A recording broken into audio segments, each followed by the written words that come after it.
Andriamanitra sika rehetra androany fa tafahoana amin'ny fanatrotava toy izao.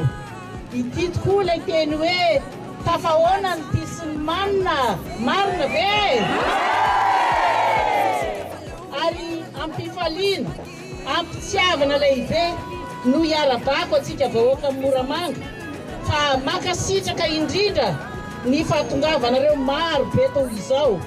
Mifankatia satria malagasy iray ihany no manohana ny tanirazana dia isika eto Moramanga rehetra.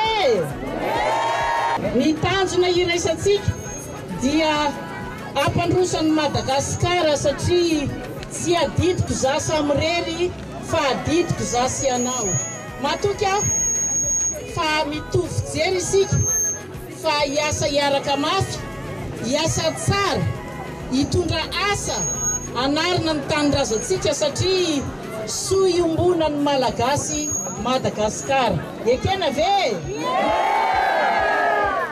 Manangana isika no ny taranaka, manangana isika no ireo manodidina antsika mahatsiaro atao an-tsorom-bala, manangana isika no ny amin'ireo fahavalo izay mandrava sy manapotika ny firenena. Izany ny antony anaovantsika hoe iza ary ilay hotoanana? Iza ary ilay hotoanana?